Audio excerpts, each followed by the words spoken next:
के गोत्र वाले ही माने जाएंगे। तो गोत्र कर्म एक ऐसा कर्म है जो हमारे आचरण को बताता है कि अगर हमारा आचरण उच्च है तो हमारे आचरण के उच्च होने का मतलब है कि हम उच्च गोत्र में हैं। और अगर हमारा आचरण ऐसा है जो निंदा का कारण बनता है, जैसे कोई लंपट रहे, व्यसनी रहे, शराबी है, कबाबी है, शिकारी है, परस्त्री गमन करता है, वैश्या गमन करता है, तो ऐसे आचरण को नीच गोत्र के आचरण कहा जाता है। तो नीचे गोत्र के आचरण की निंदा लोक में होती है। तो ऐसे अगर हमारे आचरण है तो उच्च गोत्र में होते हुए भी हम नीच गोत्र का बंध कर रहे हैं और नीच गोत्र सरीसा आचरण भी कर रहे हैं। तो ऐसे अगर हम उच्च गोत्र में जाना चाहते हैं तो उच्च गोत्र के लिए हमें क्या करना चाहिए? तो हमें हमेशा दूसरों की प्रशंसा और अपनी निंदा करना चाहिए। मतलब दूसरे के भीतर अगर कोई गुण है तो उस गुण के आधार पर उसकी प्रशंसा करनी चाहिए, और अपने भीतर कोई अवगुण है तो उस अवगुण की स्वयं से निंदा करके उस अवगुण को दूर करने का प्रयास करना चाहिए।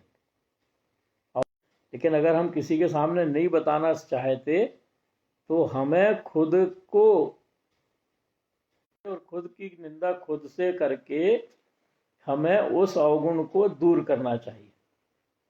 तो ऐसे दूसरों की प्रशंसा, खुद की निंदा जो करता है वह उच्च गोत्र का पात्र बनता है। इसी तरह अपने गुणों को ढकना और दूसरों के दोषों को ढकना। किसी में कोई दोष दिखाई दे जाए तो दोष दिखाई देने पर भी उसको किसी से कहना नहीं और अपने गुणों का बखान नहीं करना। और अपने गुणों का बखान हर तरह से अपन करते। जैसे मैं अच्छे से दुकान चला लेता हूँ तो मैं कहूँगा मैं बहुत बढ़िया दुकान चलाता हूँ। मैं अच्छे से भोजन बना लेता हूँ और मैं कहूँ कि मेरे भोजन को जब लोग करते हैं, मेरे बनाए भोजन को, तो उंगलियां चाटते रह जाते हैं। तो ये वास्तव में तो ये मिथ्यात्व है। मिथ्यात्व क्यों है? क्योंकि मेरे करता तो हूँ नहीं निश्चय से, और निश्चय से करता नहीं हूँ और अपने आप को करता मान के मैं स्वयं की प्रशंसा कर रहा हूँ। तो एक तो हो गया मिथ्यात्व, स्वयं की प्रशंसा करना, क्योंकि वो गुण नहीं है, वो निमित्त मात्र हूँ मैं उसमें। उपादान शक्ति से वो जो वस्तु है उसका परिणमन तो उसकी खुद की उपादान शक्ति से हुआ है। तो ऐसे व्यवहार में भी अपने गुणों की प्रशंसा नहीं करना, दूसरे के दोषों को नहीं बताना। इसी को और उल्टा कहें तो अपने दोष प्रकट करना, दूसरे के गुण प्रकट करना। इसी तरह किसी भी गुण का अभिमान नहीं करना। मैं तो बहुत अच्छा ज्ञानी हूँ, मेरे को चीज़ें जल्दी समझ में आती हैं, मैं दूसरे को समझाता हूँ तो दूसरे भी जल्दी समझ जाते हैं। ऐसे अपने आप को ज्ञानी मानना, अभिमान करना, तो ये नीच गोत्रबंध का कारण है। मैं बहुत अच्छा भोजन बनाता हूँ, मेरे भोजन की सर्वत्र प्रशंसा होती है, तो मैं बहुत अच्छा भोजन बनाने के कारण मेरे भीतर मान कसाई आ गई। या कोई भी ऐसा गुण जो मेरे भीतर है जिसके कारण मैं सोचता हूँ कि मैं दूसरों से श्रेष्ठ हूँ, और वो श्रेष्ठ हूँ ही मान कसाय का कारण है। तो ऐसा अगर मैं करता हूँ तो ये नीच गोत्रबंध का कारण है। इसी तरह वैसे तो प्राणी मात्र के प्रति विनम्रता का भाव होना चाहिए, लेकिन गुणी जनों के प्रति तो होना ही चाहिए। जो अपने को लगता है विशेष गुणों से युक्त है तो उसके प्रति तो विनम्रता का भाव हमारे भीतर होना ही चाहिए। और किसी भी प्रकार का अभिमान, 8 प्रकार का अभिमान कहे हैं तो 8 प्रकार के अभिमान हमें नहीं करना चाहिए। अगर हमारा रूप सुंदर है तो रूप का अभिमान नहीं करना चाहिए। हम बड़े आदमी हैं, धन संपत्ति बहुत है तो धन संपत्ति का अभिमान नहीं करना चाहिए। हम बलशाली हैं तो बल का अभिमान नहीं करना चाहिए। हम ज्ञानवान हैं तो ज्ञान का अभिमान नहीं करना चाहिए। उच्च गोत्र के हैं तो उच्च गोत्र का अभिमान नहीं करना चाहिए। उच्च कुल के हैं तो उच्च कुल का अभिमान शेख ही नहीं बघारना चाहिए। तो ऐसे अगर हम नहीं करेंगे तो हम उच्च गोत्र का पुनः बंध करेंगे, और इसके विपरीत करेंगे तो हम नीच गोत्र का बंध करेंगे। और उच्च गोत्र में जब का बंध जब अपन करते हैं, तो जैसे वर्तमान में अपने को निष्कलंक मातृ पक्ष मिला है, प्रतिष्ठित पितृ पक्ष मिला है, सुंदर शरीर मिला है, वस्तुओं को समझने के लिए तीव्र ज्ञान है, और उसके साथ जो उच्च गोत्र का रहता है उसको अधिकार भी मिलते हैं, स्वामित्व भी मिलता है, उसकी प्रशंसा भी होती है, अर्थात वो ऐश्वर्य की प्राप्ति भी उसको होती है। तो ये उच्च गोत्र के फल जो लौकिक में अपन देखते हैं। अब इसी तरह से इनको उल्टा कर दें कि जैसे अपनी निंदा दूसरों की प्रशंसा की जगह दूसरों की निंदा और अपनी प्रशंसा हो जाए, तो नीच गोत्र बांधेंगे। अपने गुणों को ढकना, दूसरे के दोष को, अपने गुणों को ढकना, दूसरों के दोष ढकना, इसको उल्टा कर दें। अपने दोष को ढकना, दूसरों के गुणों को ढकना, या दूसरों के दोष उजागर करना। तो दूसरों के दोष उजागर करेंगे तो नीच गोत्र का बंध होगा। कोई अपने को दिख रहा है कि अच्छा ज्ञानी है, ज्ञानी पुरुष है, बहुत अच्छा प्रवचनकार है, बहुत अच्छा बोलता है, बहुत अच्छा दुकान चलाता है, बहुत अच्छा भोजन बनाता है, लेकिन उससे हमको ईर्ष्या है, वो व्यक्ति हमें पसंद नहीं। तो पसंद नहीं तो हम उसके गुणों की प्रशंसा नहीं करेंगे। तो अब अगर हम प्रशंसा नहीं करेंगे तो इसका मतलब है कि हम उसके गुणों को ढक रहे हैं। तो इसके कारण भी हमें नीच गोत्र का बंध होता है। इसी तरह से अपने गुणों, जो भी हमारे भीतर गुण हैं, उनका अगर हमें अभिमान है तो भी हमें अशुभ का, नीच गोत्र का ही बंध होता है। और एक और हमें जो सबसे ज़्यादा हमारे भीतर है कि जो गुण हमारे भीतर नहीं है उनका भी हम बखान कर देते हैं। जैसे पहले होता था, अब तो खैर समय बदल गया है, लड़कियों की शॉर्टेज हो गई है। पहले जब लड़कियों की शादी होने में समय लगता था तो लड़की को देखने के लोग आते थे, तो माँ कहती थी कि सब कुछ लड़की नहीं बनाया है, चाहे उसने बनाया हो चाहे नहीं बनाया हो, लेकिन सामने वो प्रशंसा करती थी लड़की की, जो लड़के वाले देखने आते थे कि सब लड़की नहीं बनाया, ये भी लड़की ने बनाया, वो भी लड़की ने बनाया, चाहे लड़की ने एक सामान नहीं बनाया। तो ऐसे ही अपने भीतर भी अगर ऐसा है कि मेरे भीतर जो गुण नहीं है उसका भी बखान कर रहा हूँ, कोई अपने से कहे कि मैं तो ऐसा कर लेता हूँ, तो अपन उससे कह रहे कि अरे मैं भी कर लेता हूँ, और मैं जानता ही नहीं कि वो करते कैसे। तो ऐसा अगर अपन अपने में जो गुण नहीं है उसका बखान करते हैं, तो ऐसे बखान करने से भी नीच गोत्र का बंध होता है। और नीच गोत्र में सबसे ज़्यादा तो ज्ञान नहीं रहता, ज्ञान का क्षयोपशम उतना नहीं रहता कि चीज़ों को समझ सकें। दूसरा, उसमें अधिकार, स्वामित्व नहीं मिलता। प्रतिष्ठित पितृपक्ष प्रतिष्ठित पिता का कुल नहीं मिलता। मातृ पक्ष भी ऐसा मिलता है जहाँ पर कलंक लगे रहते हैं जिनमें, और शरीर भी सामान्य मिलता है, क्योंकि एक दूसरे से सब जुड़े हुए हैं कर्म। जब नीच गोत्र बंधेगा तो अशुभ नाम कर्म बंधता ही बंधता है, और जब अशुभ नाम कर्म बंधेगा तो संस्थान भी अशुभ ही बंधेगा, शुभ नहीं बंधेगा। सहनन भी अशुभ ही बंधेगा, वो भी शुभ नहीं बंधेगा। तो ऐसे एक कर्म से दूसरा कर्म जुड़ा रहता है। तो 12वें सूत्र में इस तरह से चर्चा आई नीच गोत्र उच्च गोत्र की। अब 13वां सूत्र है अंतराय प्रकृति बंध कर्म के भेद, या अंतराय कर्म के भेद। अंतराय कर्म सूत्र 13 अपन पढ़ते हैं। संजुली बहन जी, वो जो आप कह रहे थे ना, वो इसमें तत्वार्थ सूत्र में, तत्वार्थ सूत्र में मैंने आपको बताया था, वो अध्याय 1 के 33 नंबर के सूत्र में है। वो उसका नैगम नय आदि नय के भेद का वर्णन जी जी जी अध्याय 1 के 33 नंबर के सूत्र में है। जी। और वो दिव्य नय ज्ञान पुस्तक है, उसमें भी दिया हुआ है महाराज जी ने। तो महाराज जी की किताब नहीं है नई वाली मेरे पास? नहीं, वो तो बहुत पुरानी है। चलिए मैं आपको पीडीएफ भेज दूंगा। जी तो 13 नंबर का सूत्र है, दान लाभ भोग उपभोग वीर्याणाम। दान लाभ भोग उपभोग वीर्याणाम अर्थात दान लाभ भोग उपभोग और वीर्य अंतराय, ऐसे अंतराय कर्म के 5 भेद होते हैं।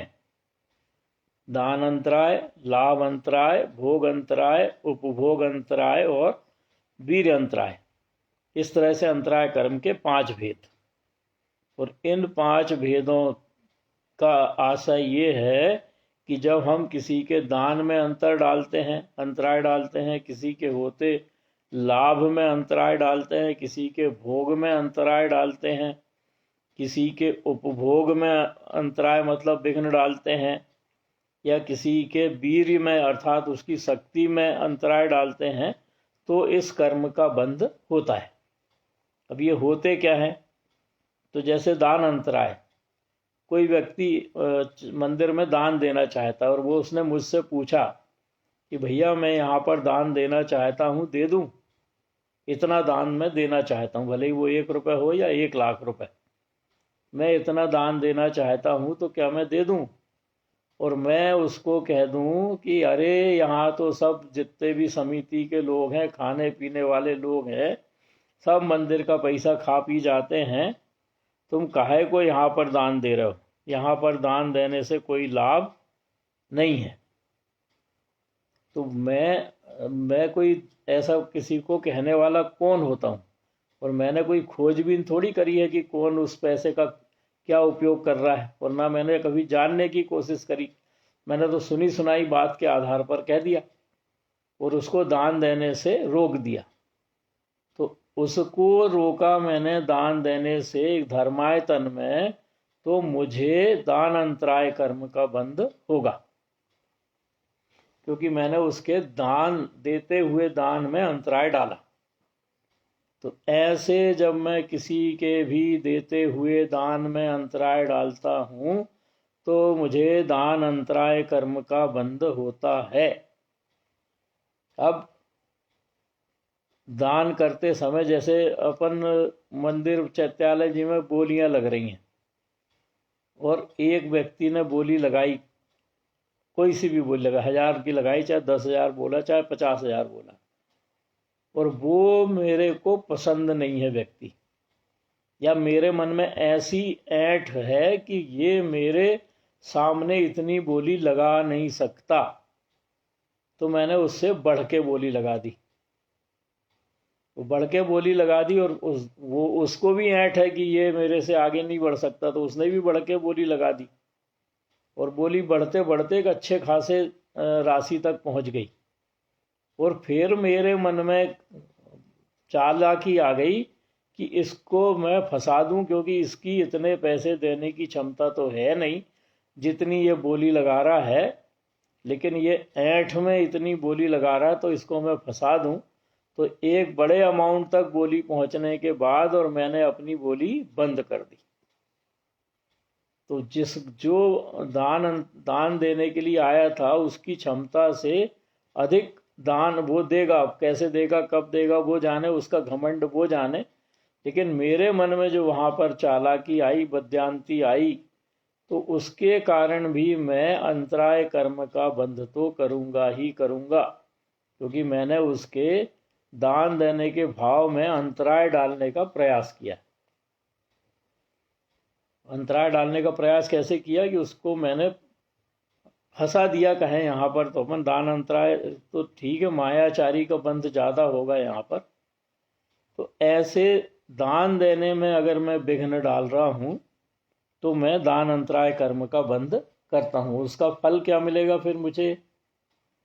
दान अंतराय, जैसे कोई अपने घर में ऐसा होता है कि चैत्यालय में कोई व्यक्ति आया और उस व्यक्ति को पूरी समाज में किसी ने नहीं पूछा कि भैया चलो हमारे घर भोजन कर लेना। और हमारे घर के मुखिया ने दान भावना से कह लें या दया भावना से कह लें या सामाजिक संस्कार से कह लें, उसे घर पे भोजन के लिए ले आए। और मुखिया की ये कोई भावना नहीं है कि उसके लिए कुछ अलग से बनाया जाए, जो घर में बना है वही उसको खिला दें, ये उनकी भावना है। लेकिन उसके बाद भी घर में आने के बाद जैसे ही पत्नी ने या माँ ने उस व्यक्ति को साथ में देखा और उसकी भ्रकटी तन गई। क्या भ्रकटी तन गई कि इनका तो काम ही है किसी को भी पकड़ के ले आते हैं, घर में व्यवस्था देखते नहीं, खाने को घर में है नहीं है, कितना बना है, कितने लोगों का बना है, और ये पकड़ के ले आए, अब इनकी अलग से व्यवस्था करो। तो देखो वो जो घर पे आया है उसको भोजन तो कराना ही पड़ेगा, अब आ गया है तो। अब उसको भोजन कराने में हम हंसी खुशी भोजन कराएं चाहे कुढ़ के भोजन कराएं, भोजन तो कराएंगे। तो अगर हम कुढ़ के भोजन करा रहे हैं तो हम वहाँ पर दान अंतराय कर्म का बंध कर रहे हैं, क्योंकि वो जो अब उस व्यक्ति को भोजन कराएंगे वो एक प्रकार से दान ही है, तो हम दान अंतराय कर्म का बंद कर रहे हैं। और वहीं अगर हम हंसी खुशी चलो अच्छा हुआ आप ले आए, ऐसे हंसी खुशी उसको भोजन करा देंगे तो हमारे शुभ कर्म का बंद होगा, दान अंतराय की जगह दान के 6 उपसम वाला कर्म बंद होगा, क्योंकि अपन उसकी अनुमोदना कर रहे हैं। तो ऐसे दान अंतराय कर्म का बंद करने पर फल क्या मिलेगा? ऐसा फल मिलेगा कि भावलिंगी मुनिराज हमारे घर के सामने आएंगे, हम विधि लगाने को खड़े रहेंगे, लेकिन हमारे घर विधि नहीं लगेगी। क्यों नहीं लगेगी? क्योंकि हमने दान अंतराय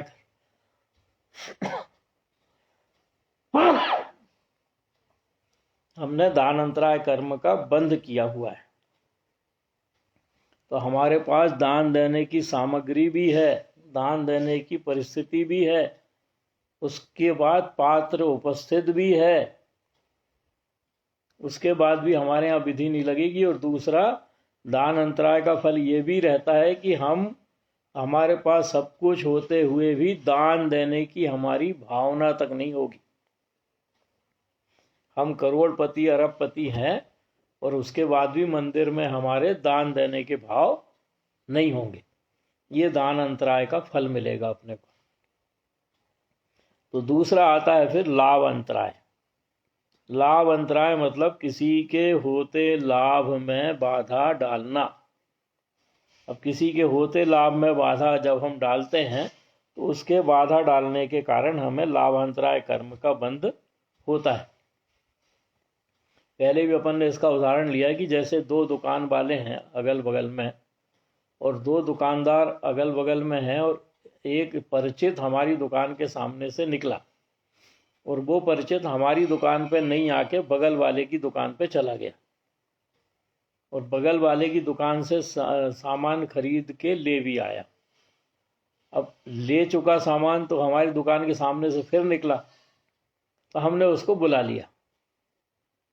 लिया और कहा कि ले आए, क्या क्या लाए बताओ।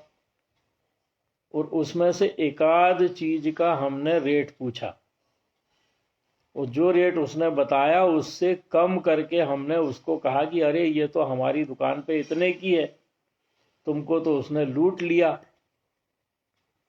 भले ही वो वस्तु हम भी उतने ही में बेच रहे हो, लेकिन उसको हमने कम करके बता दिया और उसके मन में ये बैठा दिया कि बगल वाले दुकानदार ने उसको धोखा दिया है, उससे ज़्यादा लाभ ले लिया है।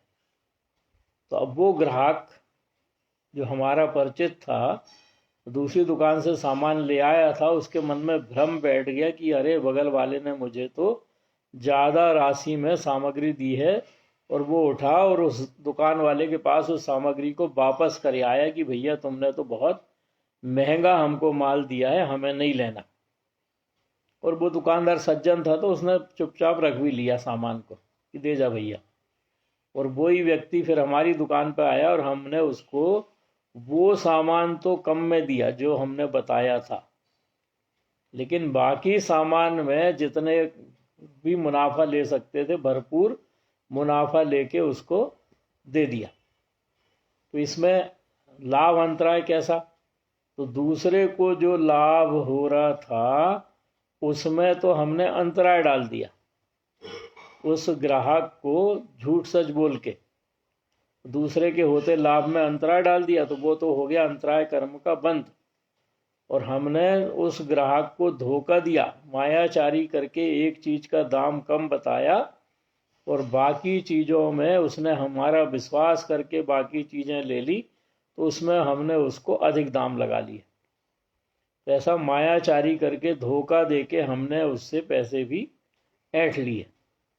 तो दो दो प्रकार के कर्म का बंध हुआ, एक तो लाभांतराय कर्म का बंध हुआ ही, और दूसरा मायाचारी के कारण मायाचारी वाला कर्म भी बंधेगा, तिर्यंच गति वाला। तो ऐसे किसी के भी होते लाभ में, जैसे मान लो किसी को कोई भिखारी को कोई पैसा दे रहा है और भिखारी को पैसा दे रहा है और हम कह देंगे अरे अरे अरे क्यों दे रहा है भिखारी को पैसा, या भिखारी को पैसा की जगह रोटी दे रहा है, कोई भोजन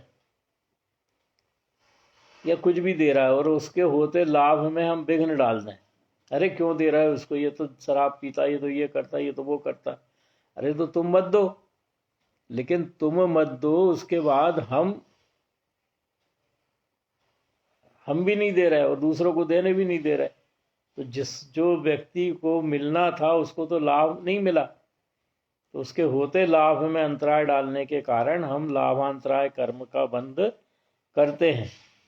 और ये सब अनजाने में होता है, हम बहुत अनजाने में कर लेते हैं, छोटी छोटी चीज़ों में लाभांतराय कर्म का बंध कर लेते हैं। और ये लाभांतराय कर्म का जब बंध होता है, तो जब ये कर्म उदय में आता है तो बहुत श्रम करने के बाद भी हमें धन संपत्ति की प्राप्ति नहीं होती। धन संपत्ति की प्राप्ति नहीं होती मतलब हमारे पास इतना कुछ नहीं होता कि हमें दिखे कि हमारे पास बहुत है। तो ऐसे बहुत श्रम करने के बाद भी लाभ नहीं होना कहलाता है लाभांतराय कर्म का उदय। जैसे मैंने बड़ी दुकान लगा ली और मेरे बगल वाले ने भी बड़ी दुकान लगा ली, दोनों के पास सारा सामान रखा है, उसके बाद भी बगल वाले की दुकान बहुत ज़्यादा चल रही है और मेरी बहुत कम चल रही। इसका मतलब है कि बगल वाले का लाभांतराय कर्म का क्षयोपशम है और मेरा लाभांतराय कर्म का उदय है। मेरा लाभांतराय कर्म का उदय होने के कारण मुझे लाभ नहीं हो रहा और उसका क्षयोपशम होने के कारण उसको ढेर लाभ हो रहा है। तो ऐसे लाभांतराय कर्म से बांधने से हमें बचना चाहिए। तीसरा है भोग, भोग अंतराय। भोग का मतलब है कि ऐसी वस्तु जिसे केवल एक ही बार भोगा जा सकता है, जैसे भोजन। तो जो भोजन हमने कर लिया वो भोजन दोबारा नहीं कर सकते, तो ऐसी वस्तु को कहते हैं भोग। एक बार जिसका उपयोग करें तो भोग, और जिसका बार बार उपयोग करें वो कहलाता है उपभोग। जैसे हमारे पास गाड़ी है, तो गाड़ी में हम आज भी बैठ रहे, कल भी बैठ रहे, परसों भी बैठ रहे, तो वो हो गया उपभोग। या भोजन के बर्तन हैं, उन बर्तन का अपन रोज रोज प्रयोग करते हैं, तो वो हो गई उपभोग सामग्री। लेकिन भोजन जो परोसा जाता है थाली में, वो उसी समय उपयोग किया जाता है और वो हमारे पेट में गया, मतलब वो उसके बाद दोबारा तो उसका उपयोग होगा नहीं। तो जिसका एक बार भोग होता है वो भोग, और जिसका बार बार उपयोग होता है वो उपभोग। अब इसमें अपन कैसे अंतराय डालते हैं, क्योंकि अंतराय डालेंगे, बाधा डालेंगे, तभी तो अंतराय कर्म का बंध होगा। तो भोजन संबंधी अंतराय डालेंगे, तो भोग सामग्री संबंधी अंतराय डालेंगे तो भोग अंतराय कर्म का बंध होगा, और उपभोग संबंधी अंतराय डालेंगे तो उपभोग अंतराय कर्म का बंध होगा। तो जैसे अपन ने अपने घर में दुकान में कर्मचारी लगाया, वो दुकान में कर्मचारी का समय निर्धारित कर दिया कि भैया तू घर से टिफिन लाना और 1 से 2 बजे के बीच तू दुकान पे पीछे साइड बैठ के भोजन कर लिया करना। मतलब तू दोपहर में घर नहीं जाएगा, यहीं पर भोजन करेगा। हमने समय निर्धारित कर दिया 1 से 2, तो 1 से 2 बजे के बीच भोजन की आस में वो घर से थोड़ा बहुत खा के आ जाता है ताकि 1 बजे तक उसको भूख ना लगे। अब वो कर्मचारी दुकान पे काम कर रहा है और हमने देखा कि दुकान पे आज थोड़ी सी ग्राहकी ज़्यादा है, तो हमने उसको कहा कि 10-5 मिनट लेट भोजन कर लेना, पहले ग्राहक देख ले। तो वो भी खुशी खुशी मान गया कि 15-20 मिनट लेट भी हो जाएंगे तो क्या फ़र्क पड़ेगा। 1 के बज गए 1:30, 1:30 के बज गए 2, 2 के बज गए 2:30, 2:30 के बज गए 3। सेठ जी तो कह ही नहीं रहे कि तू भोजन कर ले, लगा रहे कह रहे। तो हमने उसके भोजन में अंतराय डाल दिया, क्योंकि जो समय निर्धारित था उससे घंटे 2 घंटे तक हमने उसको भोजन ही नहीं करने दिया, मतलब उसके भोजन में अंतराय डाला। तो उसके कारण हमें भोग अंतराय कर्म का बंध होगा। जैसे कोई स्ट्रीट डॉग है, कुत्ता है, और कुत्ता कुछ खा रहा है, कुछ भी खा रहा हो वो, लेकिन खा रहा है, और हमने उठाया एक पत्थर और एक पत्थर उठा के उस कुत्ते को मार दिया, तो कुत्ता तो भागेगा ही बेचारा। तो जो चीज़ वो खा रहा था वो मुंह में दबा के भाग नहीं पाएगा, क्योंकि जब हम पत्थर मारेंगे तो उसको तो डर हो जाएगा अंदर में कि क्या पता पत्थर कहाँ लगेगा, तो वो भागता है जान छुड़ा के। तो जो भोग रहा था उसको तो वो वहीं छोड़ के जाएगा। तो ऐसे उसको पत्थर मारने पर या उसके भोजन सामग्री को भोग नहीं करने देने के कारण हमको भोग अंतराय कर्म का बंध होगा। और ऐसे भोग अंतराय कर्म का बंध करेंगे तो वही फिर बाद में उदय में आएगा। तो भोग अंतराय कर्म का बंध बहुत जगह करते हैं अपन।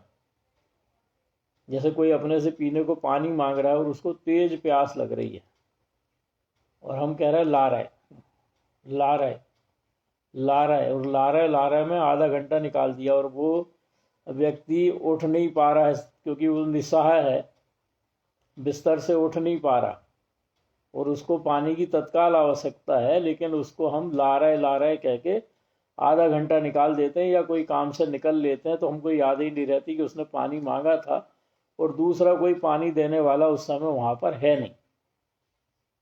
तो हमने उसको पानी पीने में अंतराय डालने में हम निमित्त बने, तो वहाँ पर भी हम भोग अंतराय कर्म का बंध करेंगे।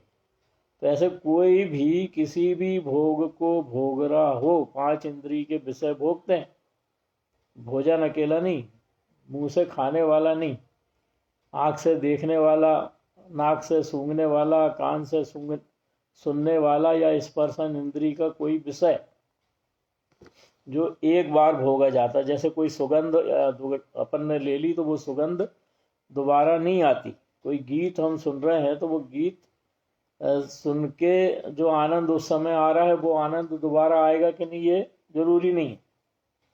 जैसे कोई स्वाध्याय कर रहा है और उस स्वाध्याय को करने में हमारा भी मन लग रहा है और हम भी सुन रहे हैं, तो जो भाषा वर्णना का परिणमन उस समय हो रहा है, वो भाषा वर्णना का परिणमन तो उसी समय होगा। उसके बाद तो दूसरी भाषा जब कहीं फिर से उसी बात को सुनने बैठेंगे तो वही की वही चीज़ तो निकलेगी नहीं उच्चारण में।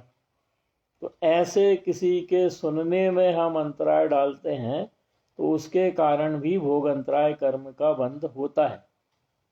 किसी को सांस लेने में अंतराय डालते हैं तो वहाँ पर भी भोग अंतराय कर्म का बंध होता है, क्योंकि सांस भी भोग है। और हमने जला दिया ऑल आउट तो मच्छरों की क्या हो गई, सांस रुक गई, तो वहाँ पर उनकी सांस रुकने के कारण वो मरण को प्राप्त होंगे। तो हिंसा नंदी रौद्र ध्यान के कारण हिंसा तो है ही, हिंसा पाप तो है ही, लेकिन उसके साथ भोग अंतराय कर्म का बंध भी होगा। और जब ये भोग अंतराय कर्म का उदय आएगा तो इसके उदय आने पर हमारे घर में सारी भोग सामग्रियां उपस्थित रहने के बाद भी हम उनको भोग नहीं पाएंगे। और बुढ़ापा में देखते हैं अपन, बुढ़ापा में किसी किसी को तो जवानी में ही रोग लग जाते हैं इतने कि जवानी में ही शुगर का रोग लग गया, तो शुगर का रोग लगने के कारण जवानी में ही ढंग से खा नहीं पा रहे घर में सब कुछ होने के बाद। सब कुछ होने के बाद खा नहीं पा रहा है तो कौन से कर्म का उदय है? कौन से कर्म का उदय है?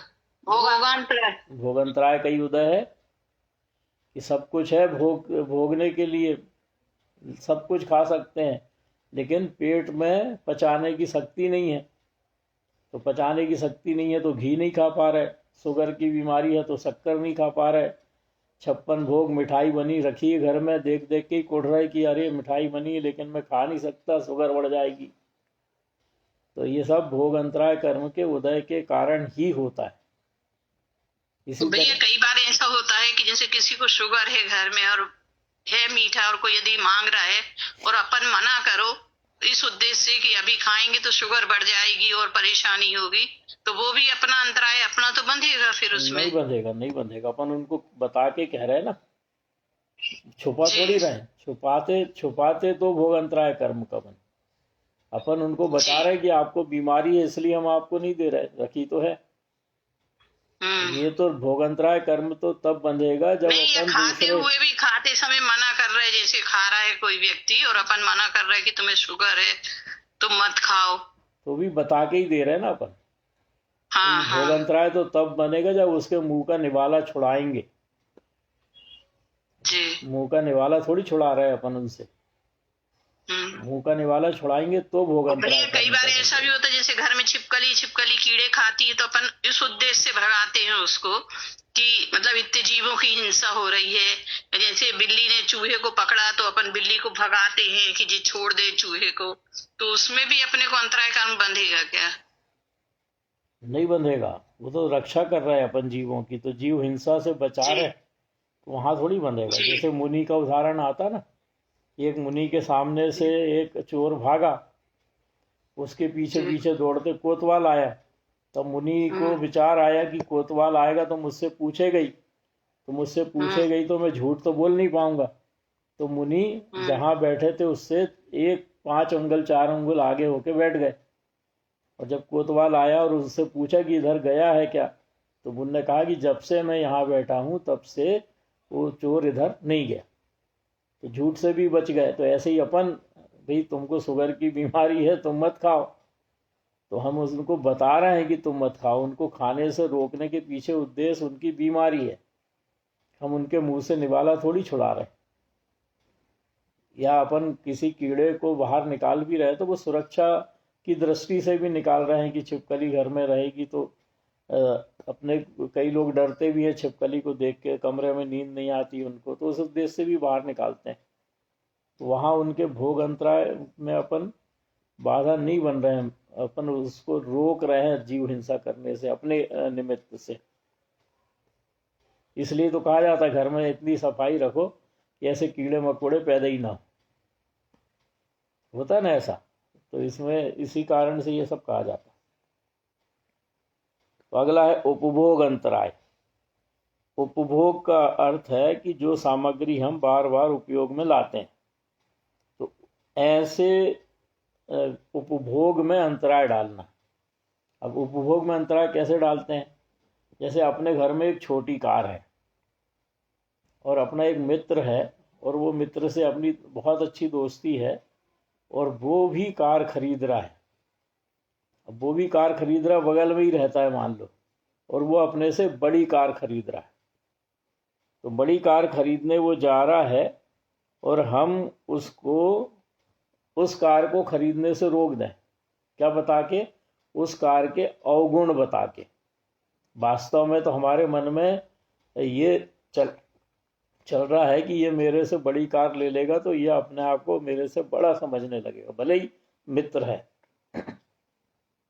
अंदर में तो ये चल रहा, और बाहर में हम उसको उस कार के दुर्गुण बता रहे हैं कि ये कार तो ऐसी है, वो कार तो ऐसी है, उसको मत ले, तू तो छोटी कार ले ले मेरे जैसी जिसमें ये सुविधाएं हैं। तो ऐसे, या उसको कार लेने से ही रोक दिया कि कार की जरूरत तो पड़ती नहीं है, इतनी मैंने भी खरीद के रखी है लेकिन कोई उपयोग उसका होता नहीं है, दिन में महीनों में एक बार निकलती। तो ऐसे अगर हम उसको उपभोग सामग्री खरीदने से रोक देते हैं या उसमें विघ्न डालते हैं तो हम उपभोग अंतराय कर्म का बंध करते हैं। चाहे कोई भी चीज़ खरीदो, जैसे घर के लिए अपन कहते हैं कि बड़ा घर वो ले रहा है तो घर खरीदने में विघ्न डालें, मत ले वो घर, वहाँ पर तो ये है, वहाँ पर तो वो है, किसी तरह से उसको उस कार्य को करने से रोक दें कि ऐसा घर कहाँ ले रहा है जो इस एरिया में तो ये होता है वो होता है। तो उसको घर खरीदने से रोक दें, कार खरीदने से रोक दें, या घर में कोई उपभोग की सामग्री ला रहा है वो सामग्री खरीदने से रोक दें। तो या वो खरीद चुका है तो उसको उपयोग नहीं करने दें। जैसे अपने घर में मान लो एक बुजुर्ग आदमी है और अपने घर में गेस्ट रूम भी है 3-4, कई जगह होता है ऐसा, लौकिक में देखने में आता है, और तो 3-3 4-4 गेस्ट रूम अपन ने बना रखे हैं, उसके बाद भी उस बुजुर्ग को हम उन कमरों में नहीं लेटने देते क्योंकि उनकी खांसी की आवाज़ रात भर आती है। तो उनको पीछे का छोटा सा कोई कमरा जिसको हमने स्टोर रूम के नाम पर बनाया था, उस स्टोर रूम में ले जाके उनको धर देते हैं। तो हम उनको स्टोर रूम में ले जाके रखे, मतलब हमने उनके जो उपभोग वो कर सकते थे उस उपभोग में अंतराय डाला। तो भैया हाँ जी। जैसे मेरे भतीजे ने 50 लाख की गाड़ी बुक कराई, तो मैंने यही शब्द बोले, मैंने भैया 5 लाख के में बैठो चाहे 50 लाख के है तो बैठे कोई कि नहीं हुआ, अंतर है, मतलब मैंने फिर गलत कहा। नहीं, अब आपका कहने के पीछे ये उद्देश्य नहीं था कि तुम गाड़ी मत खरीदो, आपका नहीं खरीद ली, बुक कराई थी जब की बात है, खरीद ली उसने तो, पर मैंने ये शब्द मेरे मुंह से निकले, मैंने कहा बेटा 5 लाख के में बैठो चाहे 50 लाख के में बैठो, बैठे तो वही है कि नहीं हुआ, अंतर है। तो मैंने कहा भैया अंतर होगा, मुझे तो कोई अंतर नहीं दिखता। हाँ, वो अंतर तो खैर रहता है गाड़ी गाड़ी में, अंतर इस अपेक्षा से कि गाड़ी चलने में पता लगता है, चलाने में, कि कौन सी गाड़ी बहुत अच्छे से चलती है, कौन सी गाड़ी में कम धक्के लगते हैं। भैया मेरे ऐसी जलन की भावना नहीं थी और ना मेरा हाँ, कुछ ऐसा था। वही मैं कह रहा हूँ कि आपके भीतर ऐसा कोई उद्देश्य नहीं था कि तुम गाड़ी मत खरीदो, आप तो उसको कह भर रहे थे कि तुम ये खरीद रहे हो तो क्यों खरीद रहे हो, एक तरह से पूछने का भाव भी था, कह लें। हाँ। तो इसमें अंतराय कर्म नहीं बंधेगा क्योंकि आप उसको रोक नहीं रहे थे। आप रोक देते तो अंतराय कर्म का बंध होता, भोग अंतराय कर्म का। जी। तो अपन बात कर रहे थे घर के बुजुर्ग की, कि बुजुर्ग को अपन ने स्टोर रूम में रख दिया, तो वो जो कमरा खाली पड़े हैं जहाँ पर सर्व सुविधाएं हैं, अटैच लेटरिन बाथरूम है, और वो स्टोर रूम में तो अटैच लेटरिन बाथरूम भी नहीं है, वहाँ से उठ के उनको दूर तक जाना पड़ता है। तो ऐसे उनको सुविधाएं होते हुए भी सुविधा का उपयोग करने से अगर अपन रोक रहे हैं तो अपन उपभोग अंतराय कर्म का बंध कर रहे हैं, क्योंकि हमने उनके उपभोग में अंतराय डाला। और ऐसा लौकिक में देखा भी जाता है, कोई कोई बहू ऐसी तेज आ जाती है कि वो सास ससुर को उठा के कोने में धर देती, वो ये नहीं सोचती कि ये मकान सास ससुर ने ही बनाया है। तो ऐसे उपभोग अंतराय कर्म का बंध करने में हम किसी के भी निमित्त ना बने, ये हमें प्रयास करना चाहिए, क्योंकि अगर हम ऐसा विघ्न डालेंगे तो हमारे ये लगातार बंधेगा, और फिर लगातार बंधेगा तो जब उदय में आएगा तो उपभोग सामग्री घर में होते हुए भी उपभोग करने को नहीं मिलेगी। अब इसको अपन ने बहू की दृष्टि या बेटे की दृष्टि से देखा कि उनने बुजुर्ग को ले जाके कोने में धर दिया। अब बुजुर्ग की दृष्टि से देखें तो बुजुर्ग का तो उपभोग अंतराय कर्म का उदय है, और उपभोग अंतराय कर्म का उदय होने के कारण बेटा उसमें या बहू उसमें निमित्त बन रही है, और उनको घर में सारी सामग्री होते हुए भी भोगने को नहीं मिल रही। ये दोनों की नज़र से अपन देख सकते हैं कि उनने उपभोग अंतराय कर्म का बंध किया था, इस कारण से घर में उपभोग सामग्री होते हुए भी उपभोग नहीं कर पा रहे। जैसे कोई रोगी हो जाए, घर में एक से एक कमरे में पलंग है और एक से एक गद्दा बिछा हुआ है, और किसी को बीमारी हो जाए, ऐसी बीमारी की पलंग पर सोए तो बेड सोल हो जाते हैं। तो ऐसे बेड सोल होने के कारण फिर उसको काय पे सुलाते हैं, कौन से गद्दे पे सुलाते हैं? ऐसे रोगी को जिसके बेड सोर होते हैं, वो पानी वाला शायद गद्दा पानी आता है वाला शायद गद्दा, ऐसा। जैसे पानी वाले गद्दे पे सुलाते हैं, तो पानी हाँ। वाले गद्दे पे सुलाने पे सोचो, अब आप उसके घर में सब कुछ है और सब कुछ होने के बाद भी वो उनका उपभोग नहीं कर पा रहा, वो डला है काय पे, पानी के गद्दे पे। तो कौन से कर्म का उदय चल रहा है उसका? उपभोग अंतराय कर्म का उदय। तो ऐसा जैसे मान लो कोई नियम लिया और उसका हम पालन नहीं कर पा रहे हो सही तरीके से, तो जैसे और हमने पालन नहीं कर पा रहे हो वो चीज, हम लालच के कारण इंद्रिय कंट्रोल नहीं हो, उसका भोग लिया हमने उनको, तो फिर बात ऐसा मतलब नियम भंग करने पे तो और ज्यादा कर्म बनते हैं। जो हमने नियम लिया और उस नियम का पालन नहीं किया, तो नियम तोड़ने के कारण से तो अन्य सभी प्रकार के पाप कर्म कहलें अपन, सभी पाप कर्म के रूप में ही बनते हैं। भैया हम जैसे घर में तो हम सोते नहीं है, बहुत दिन से छोड़ दिए, बहुत साल हो गए, 10-20 साल। मगर क्या कहीं जाते हैं बाहर तो फिर वहां तो वो गद्दे पे सोना पड़ता है।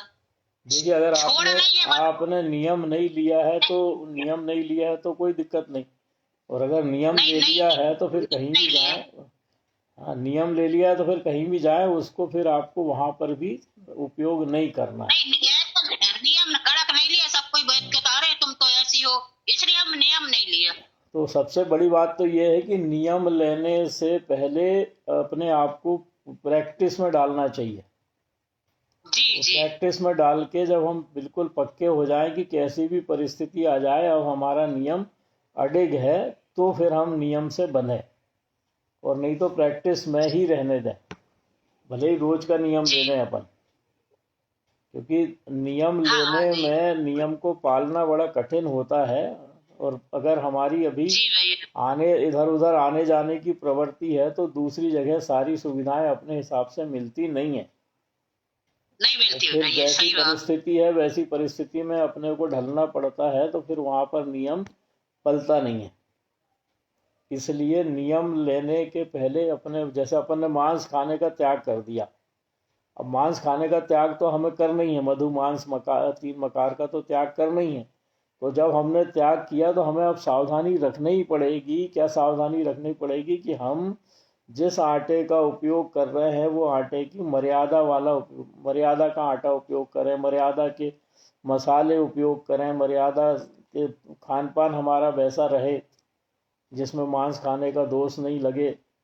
ऐसा कोई लिक्विड हम नहीं पिए सायरप के रूप में जिसमें अल्कोहल रहता है, ऐसा कोई दवाई हम उपयोग नहीं करें जिसमें शहद रहता है।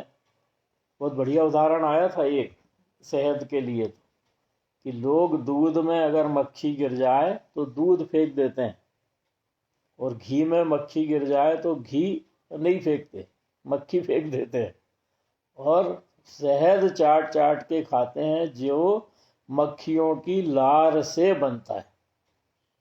क्योंकि मक्खियां रस पी के आती हैं इधर उधर से और उसमें लाके छोड़ती हैं, तो उनकी लार से वो छत्ता बनता है, छत्ते में शहद बनता है।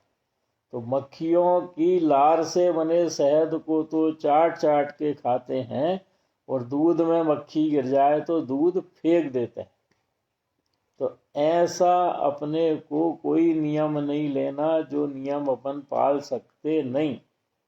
भले ही अपन रोज उस नियम को ले लें और रोज उस नियम को लेके पालें, स्थायी रूप से नियम ना लें।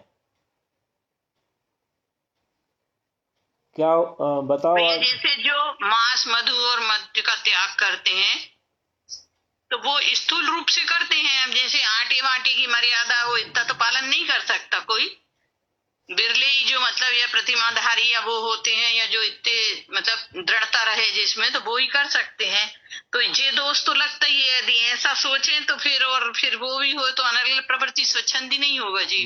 नहीं तो वो नियम वैसा लेते ना स्थूल रूप से, प्रत्यक्ष उन चीजों का सेवन नहीं करेगा, ऐसा नियम लेता ना। साधारण में सभी लोग कहते हैं कि भाई हमारा मांस मधु और मद्य का त्याग है। वो ऐसा नियम लेता है कि प्रत्यक्ष इन चीजों का सेवन नहीं करेगा। ये अतिचार वाले नियम नहीं लेता वो, कि अतिचार तो लगेंगे लेकिन अतिचार लगने पर भी प्रत्यक्ष इन चीजों का सेवन नहीं करूंगा। हाँ, उसमें तो फिर जैसे अभक्ष में तो वो फिर समझ आएगा कि एक दिन का बना दूसरे दिन नहीं खा पाएगा, वो नमकीन मीठा भी तो वही तो कुछ नियम नहीं, है। मतलब सूक्ष्म रूप में तो फिर इतना मतलब आ जाएगा सूक्ष्मता से। वो तो पर नियम, इतना क्या त्याग हो पाता है अपना भी कि अपन ने जैसे स्थूल रूप से कर दिया। निरंजन जी करना चाहे तो सब होता है। नहीं अगर भाई, अपन हमारा तो घर में एक चक्की है तो नियम जैसे है, मगर बाहर जाते हैं तो घर का आटा नहीं मिलता तो हम तो भैया पंचक्की का खा लेते हैं। हाँ तो चक्की तक की छूट रखो ना, बाजार के आटे की तो छूट मत रखो। नहीं, पैकेट का बाजार का नहीं खाते, पैकेट का बाजार आटा का जो नहीं। आता है उसकी तो छूट नहीं, मत पर उसमें रखो। भी तो मर्यादा है कि गर्मी के दिन में 3 दिन का ठंड, बरसात के दिन में 5 दिन का, ठंड के दिन में 7 दिन का, मसाले की मर्यादा है, हल्दी नहीं, की उल्टा, मर्यादा, सब बरसात अचार बरसात पापड़। में 3 दिन का, गर्मी में ठंड में 5 दिन का, गर्मी में 7 दिन का, ऐसा है उल्टा। नहीं नहीं, ठंड में 7 दिन का, हाँ, ठंड ठंडी में में 7 ठंड दिन में का, 7 दिन का, बरसात, गर्मी में 5 दिन का, बरसात में 3 दिन का। हाँ तो ऐसा है। और वो दवाई हाँ। डाल के रख दो तो वो ज़्यादा भी हो जाए, क्योंकि आजकल तो दवाइयाँ डल जाती हैं, तो दवाई के कारण या एयर टाइट डब्बे आते हैं तो उसके कारण भी मर्यादा ज़्यादा हो सकती है उस आटे की। लेकिन नहीं होती भैया, नहीं मानते अपने यहाँ, ये नहीं मानते। यदि तुम कर भी दोगे, यदि गर्म भी कर लिया तो वो नहीं, 3 दिन तो 3 दिन। नहीं नहीं, भैया, कोई जिनमें कहता फ्रिज में रख दो, नहीं, फ्रिज में रख दो तो नहीं, आटे फ्रिज में तो अनंत जीव नहीं, राशि रहती शीतोष्ण है। के जीव हो जाते उसमें ना, इसीलिए वो नहीं, वो मर्यादा 3 दिन की तो 3 दिन ही। ऐसा एक बार महाराज जी से भी पूछा था, मतलब आया था चर्चा में, तो वो कहने लगे नहीं, ऐसा कहीं कुछ नहीं होता, जितनी मर्यादा है वो उतनी ही रहेगी उसकी। हाँ तो जिनने प्रतिमा ले ली है या जिनने ब्रह्मचर्य व्रत ले लिया है उनको तो इसका पालन करना चाहिए। उनको छोड़ के बाकी के लिए भले ही कहे कि भाई हमने अभी पूरी तरह से नियम नहीं लिया है, तो जितना पल रहा है उतना पाल रहा है, वो बोले तो ठीक। लेकिन जिसने ब्रह्मचर्य व्रत भी ले लिया है तो ब्रह्मचर्य व्रत लेने का अर्थ है कि उसने अपने आप को नियम से बांध लिया, तो उसको तो फिर ये पूरी मर्यादाओं का पालन करना पड़ेगा या करना चाहिए। नहीं तो फिर वो अतिचार का दोष तो लगेगा ही लगेगा। ये तो हम तो ऐसा नियम लिए है भैया, हाथ पैर नहीं चले तो फिर क्या करेंगे, बुढ़ापे में इतने नहीं चलते हैं, कर लेते अपने हिसाब से, मगर फिर नहीं चलेंगे तो फिर खाना पड़ेगा, इसलिए इतना कड़क नियम नहीं लिए। वो जिसने प्रतिमा ले ली, मान लो किसी ने दर्शन प्रतिमा ले ली, एक प्रतिमा भी ले ली, तो प्रतिमाधारी के लिए तो ये बंधन हो जाता है कि वो सारे नियम अनुसार वही तो चले। कह रहा है। उसको अतिचार नहीं लगना चाहिए, क्योंकि अतिचार लगेगा उसको तो उल्टा और अतिचार लगाएगा तो तीव्र पाप का बंध करेगा वो। तो इसलिए तो मैं बोल रहा हूँ कि प्रैक्टिस में रखें अपन नियम, अगर नहीं लेना है तो प्रैक्टिस में रखें। जी बहन जी, चाहता हाँ, जैसे मैंने अभी 4 साल हो गए ब्रह्मचर्य व्रत ली, तो मैं तो पूरा पालन कर रही हूँ, वो जो 10-12 सहित। बिल्कुल करना ही चाहिए, वो करना ही पड़ेगा, नहीं तो फिर नियम काय का लिया अपन ने। हाँ, नहीं मैं तो पूरा जैसा वो प्रतिमा में करते हैं ऐसा ही कर रही हूँ। बिल्कुल बिल्कुल वैसे ही करना चाहिए।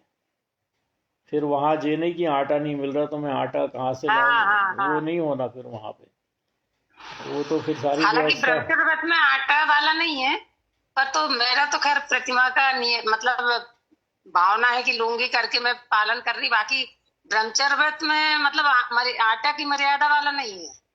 नहीं वो है नहीं, लेकिन जब वो नियम से बंध रहा है तो उसे उन चीजों का पालन तो करना चाहिए ना। हाँ, नहीं वो करना तो चाहिए। जैसे मान लो एक दिन आगे पीछे भी हो जाए तो चल जाएगा, क्योंकि उसमें सिर्फ ब्रह्मचर्य व्रत की जो मर्यादाएं हैं उसको पालन करना है। अरे ब्रह्मचर्य व्रत में तो इतनी ज्यादा मर्यादाएं हैं कि 38,000 कितने बताया था मैंने, 18,000 दोष लगते हैं। 18,000 सील के दोष, 18,000 सील के दोष, और वो 18,000 मतलब सूक्ष्मता से 18,000 तो खैर नहीं पाल सकते, पर जो अपने स्थूल 10 से बाढ़ वाले सील की 10 बाढ़, हाँ पूरा वो उसमें ही तो आ जाएंगे पूरे सूक्ष्मता। अब आप सोचो कि आपने ब्रह्मचर्य व्रत लिया तो आपको फिर मर्यादा में जीना अपने आप आ जाएगा कि नहीं आएगा? हाँ, आता है ना, वो तो अपने आप उसमें वो तो अपने आप आएगा। जहाँ जिसने ब्रह्मचर्य व्रत ले लिया, इतना बड़ा व्रत ले लिया, तो उसका तो जीवन अपने आप मर्यादित जीवन बन जाएगा, उसको बनाना थोड़ी पड़ेगा। हाँ, कहीं जाओ तो अपन अपनी कुर्सी में अलग से लेके बैठ हाँ, जाओ, अभी जैसे किसी के अपन सोफा में व्रतों नहीं में बैठना, मतलब शुरू से अब व्रतों आदत में पहले अपन ने बस बिना नियम लिए पालन किए। मैं तो बहुत दिन 5-7 साल पहले तो बिना नियम के पालन की हूँ, उसके व्रतों बाद में अपन लेते हैं 10 दिन का ब्रह्मचर्य व्रत, तो व्रतों में अपने को खुद को लगता है कि अपना जीवन कैसा हो गया। जैसे मैं पर्यूषण पे जाता हूँ तो मैं तो सब स्पष्ट कह देता हूँ कि भैया जो आपका इसी दिन बना हो वही मैं भोजन करूंगा, उसके अलावा नहीं करूंगा। मैं काय को चक्कर में पढ़ूं पूछने की जे कब का बना है, जे कब का बना है, काय को चक्कर में पड़े अपन। हाँ, नहीं, सही सही है, तो जितना आपको खिला वैसे ही सादा खाना खाना है, तो सादा भोजन जब करना है तो जो सादा आप करा सकें वैसा कराएं। तो ये सबसे बढ़िया नियम है कि भैया जो आज बना हो वही मैं लूंगा, उसके अलावा नहीं लूंगा। क्या नहीं, उसमें क्या है, खाने की लोलुपता खत्म हो जाती है, लोलुपता भी खत्म हो जाती है, और खाना है तो काहे के नमकीन और काहे के मीठे, और अपन बच जाते हैं ना उसमें फिर कि भाई तुम्हारे से पूछना ही नहीं हमको कि जे कब का बना है, जे कब का बना है, क्योंकि नहीं सही है, नमकीन परस दिया उसमें 10 दिन पुराना। शुरू में लगता था, मतलब अपने आप फिर अपने रूटीन में जाता तो उस तरफ इच्छा भी नहीं जाती। तो होना ही चाहिए, अपन देखें भी तो फिर अगर अपन पाल रहे हैं तो पालते हुए देखें भी। हाँ। और नहीं तो फिर दिखाने के लिए थोड़ी पालना है अपने को तो अपना कल्याण करना है, दूसरों के लिए थोड़ी। तो अपना जब कल्याण करना है तो अपने हिसाब से सोचें अपन। चलिए, अंतिम है वीर्य अंतराय कर्म। किसी की शक्ति में विघ्न डालना। शक्ति में विघ्न डालना, जैसे कोई लड़का है और वो पीएससी की तैयारी कर रहा है और हमारे भीतर ये दिमाग में बैठा हुआ है कि ये तो मंदबुद्धि है, तो अपन उस लड़के के मुंह पे ही कहते कि अरे तुम तो नहीं कर पाओगे पीएससी, तुम कहाँ फालतू चक्कर में पड़ रहे हो, छोड़ो छाड़ो इसको। क्यों? क्योंकि हमने पहले से ही अपनी धारणा बना रखी है कि ये पढ़ने में कमज़ोर है। अरे तो वो पढ़ने में कमज़ोर है, लेकिन हो सकता है उसका भाग्य साथ दे दे और वो पीएससी निकाल ले या कोई भी प्रतियोगी परीक्षा निकाल ले, लेकिन हम उसका हतोत्साहित कर रहे हैं उसको कि नहीं तुम तो कर ही नहीं पाओगे, तुम कहाँ चक्कर में पड़ रहे हो, छोड़ो इसको। तो हमने उसको हतोत्साहित कर दिया, तो हमने उसकी शक्ति में अंतराय डाला। तो ऐसा शक्ति में अंतराय डालने के कारण हमको बिना कुछ करे वीर्यांतराय कर्म का बंध हो गया। तो ये वीर्यांतराय कर्म का बंध तो हमको ज्ञान का क्षयोपशम कम कराएगा भविष्य में, क्योंकि ज्ञानावरणी भी साथ में बंधेगा। तो दूसरा, कोई मान लो जैसे सपेरा करता है, सांप के दांत तोड़ देता है, जहरीले दांतों को तोड़ देता है तो वो सर्प जो अपनी सुरक्षा के लिए जिन दांतों का प्रयोग करता था वो दांत ही अपन ने तोड़ दिए, तो उसकी शक्ति को का हनन किया अपन ने। तो वो सपेरे को तीव्र वीर्यंतराय कर्म का बंध होता है। जैसे घर में हमने कोई ऐसा पौधा लगा लिया जिसकी पेड़ बनने की शक्ति है और उसको लगा दिया गमले में, तो जो 10 फीट का 20 फीट का पेड़ बनने वाला था जमीन पे लग के, उसको हमने 3 फीट 4 फीट में समेट दिया, तो उसकी शक्ति को हमने रोक दिया, तो हम वीर्यांतराय कर्म का बंध हमको हो गई होगा।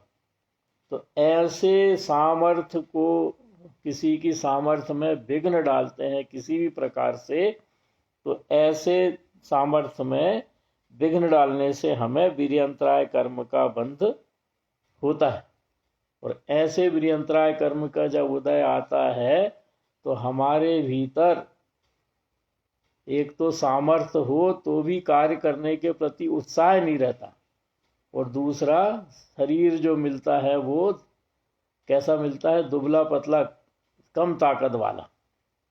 क्योंकि वीर्यांतराय कर्म का सीधा संबंध हमारी शक्ति से है, तो उस शक्ति हमारे को नहीं मिलती, अर्थात या तो मिल जाए तो कार्य करने में उत्साह नहीं रहता, और नहीं मच्छर जैसे पड़े रहते हैं घर में, कुछ नहीं करते, अपनी शक्ति का उपयोग ही नहीं करने की सामर्थ्य रहती, और नहीं तो शक्ति मिलती ही नहीं है।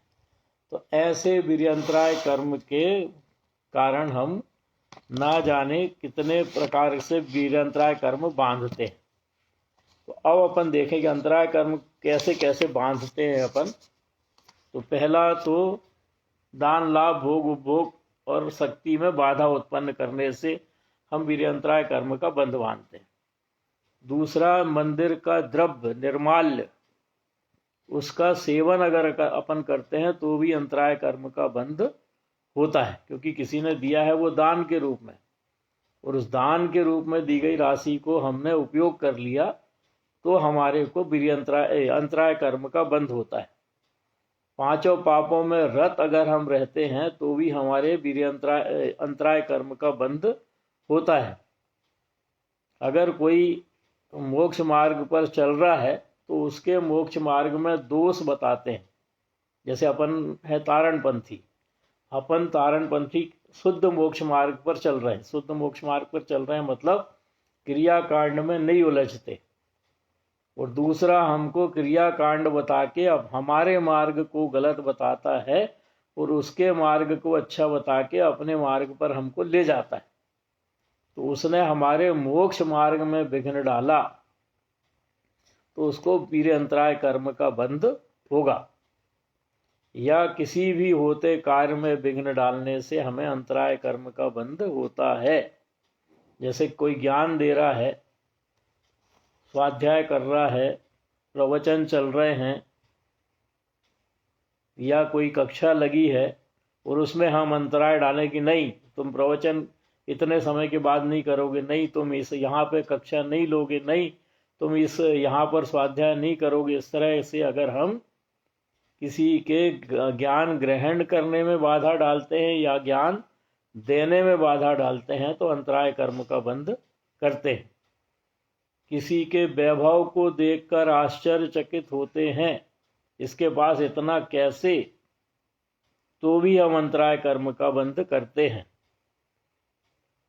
द्रव्य का उपयोग जब हम करते हैं तो उपयोग को प्रमाद पूर्वक उपयोग करते हैं तो भी अंतराय कर्म का बंध करते हैं। किसी का अवर्णवाद करते हैं तो अवर्णवाद करने पर भी बाकी कर्म तो बंधते ही बंधते हैं, अंतराय कर्म का भी बंध होता है। जैसे अभी कोई मान लो बहुत अच्छा प्रवचनकार है, बहुत अच्छा प्रवचन भी दिया, उसके बाद भी हम कह रहे हैं कि अरे वो क्या देगा, उसको तो कुछ आता जाता है नहीं, मतलब उसके बदनामी कर रहे हैं। तो ऐसा अवर्णवाद करने से भी अंतराय कर्म का बंध होता है। दूसरे की शक्ति में बाधा डालने पर अंतराय कर्म का बंध होता है। किसी कुशल चरित्र वाले की अगर प्रशंसा हो रही हो, उस प्रशंसा में अंतराय डाले, गुरु के प्रशंसा में अंतराय डाले, या किसी भी तरह से किसी के दोष गिनाने बैठ जाए तो भी अंतराय कर्म का बंध होता है।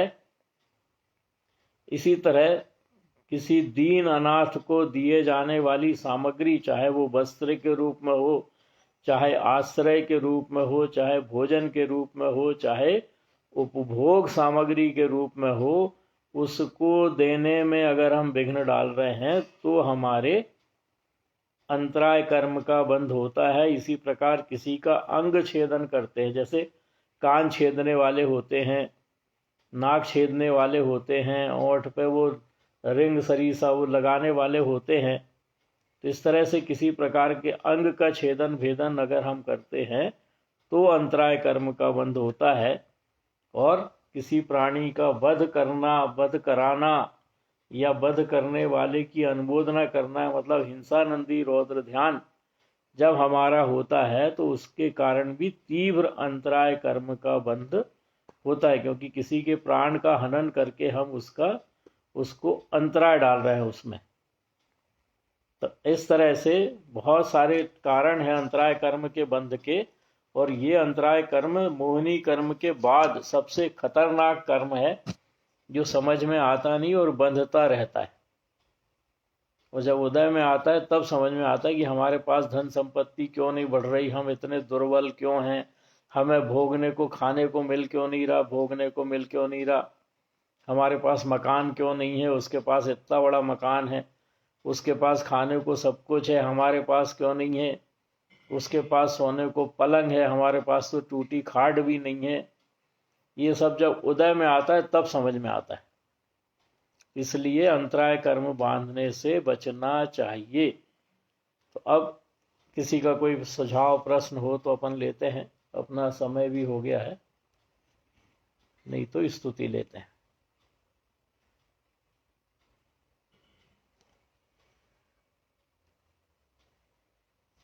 बोले रचना बहन जी। मामा जी जय तारंत्र। जय तारण। मान लो मामा जी 2-3 लीटर दूध आ रहा है और उसमें मक्खी डली है, और मान लो घर में डेयरी है तो अपन उनसे बोलते हैं कि देख के लगाया करो, देख के वो किया करो, तो क्या करना चाहिए? तो ठीक है ना, सुझाव दे रहे हैं अपन, तो देख के लगाया करो, उसमें काहे का अंतर है। उसमें आ रही है डली तो फिर क्या करें इस दूध का? दूध को मैंने बताया था कि दूध में मक्खी डलती गिरती है तो दूध को फेंक देते हैं, और शहद खाते हैं अपन चाट चाट के, जो खाता हो उसके लिए। और घी में मक्खी गिरती है तो घी नहीं फेंकते, घी में से मक्खी फेंकते हैं, क्योंकि महंगा है घी, तो उसको लगता है ज़्यादा नुकसान हो जाएगा, दूध थोड़ा सस्ता है तो लगता है दूध फेंक दो। 3-4 लीटर, 2-3 लीटर है, क्या करें? अब देखिए, अपने अपने लोभ कसाय है बहन जी, इसमें तो जितनी अपनी लोभ कसाय तीव्र उतना दूध नहीं फेंकेगा।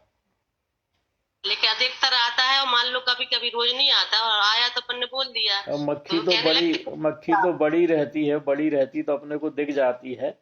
अगर थन उसका धोया नहीं है तो वो थन में तो न जाने कितने जीवाणु रहते हैं, धो के कहाँ लाते हैं, वो थन धो के थोड़ी धोते हैं रोज गाय भैंस वाले, तो ना जाने कितने जीवाणु उसमें सांस में आते हैं वो तो। बचाने की सलाह तो देना चाहिए, है कि नहीं? अरे थन, अगर आपके घर में डेयरी है तो रोज थन को धुलवाओ पानी से, और थन को धुलवा के पानी से फिर दुहाओ दूध। तो सावधानी है, थन को पहले पानी से धोए, फिर कपड़े से पोंछे, फिर दूध दोहे, साफ बर्तन में धोए, और फिर वो दूध लाएं, और 48 मिनट के अंदर उस दूध को गर्म कर लें, तो वो दूध शुद्ध, शुद्ध मतलब पीने योग्य। और अगर वो दूध को बिना थन धोए दोहरा है, किसी भी बर्तन में दोहरा है, और ला के हमको दे रहा है, 2 घंटे बाद हम गर्म कर रहे हैं, तो वो उसमें तो ढेर सारे सम्मूर्छन जीव भी पैदा हो गए, क्योंकि 48 मिनट बाद भैंस का दूध है तो भैंस जाति के सम्मूर्छन जीव उसमें उत्पन्न हो जाते हैं, गाय का है तो गाय के समान जीव सम्मूर्छन जीव उसमें पैदा हो जाते हैं 48 मिनट के बाद। अब बहुत सारे जानवर हो मामा जी, वहाँ हो ही नहीं पाता जी सब कुछ मर्यादा तो का। अपने घर में जो चाहिए उसके लिए तो हो जाएगा ना भाई, अपन अपने घर नहीं में। भैया, वो तो जब होगा जब अपने घर की गाय हो, घर में व्यवस्था हो, वो नहीं तो वही क्योंकि तो आजकल बोल रही ना शहरों में भी रचना बहन जी, वही कहीं तो भी कह रही छोटे है। छोटे गांव में भी बिल्कुल उनने का गांव के बाहर वो गाय भैंस को बंधवाते, आजकल बांधने नहीं देते घर में। रचना तो बहन जी वो तो कहीं कह रही कुछ ना डेयरी व्यवस्था। है, घर में ही डेयरी है। रचना बहन जी तो यही कह रही ना, घर में डेयरी है। अरे अपन तो अभी डेयरी का दूध नहीं छोड़ पा रहे, घर के दूध की तो बात छोड़ो अभी। हाँ, घर की तो बात अभी तो दूसरी। डेयरी का ही दूध नहीं छोड़ पा रहे, जिसमें ना जाने कितने जीवों की हिंसा होती है डेयरी का दूध बनने में। तो जितना सध जाए उतना तो करना चाहिए बहन जी, और फिर नहीं सधे तो उसको जी। अभी सलाह अपने लगाओ, देख के करो, ये तो बोल सकते। भूलना ही चाहिए। घर की डेयरी है तो घर के लिए तो अलग से दूध मंगाना ही चाहिए, साफ साफ वाला। और बल्कि व्यवस्था जी बना दो कि वो 48 मिनट में नहीं ला रहा है तो घर की डेयरी है तो वहीं पे तू 48 मिनट में छान के उसको गर्म करो फिर लेके आना। ये व्यवस्था भी बन सकती है, घर की डेयरी है तो नौकर चाकर तो अपने है ना, तो अपन कर सकते जी हैं। मामा। चलिए। निज निधि निज में बताई, यह अनंत उपकार है, के लिए जिन वाणी माँ को वंदना सत बार है, वंदना सत बार है।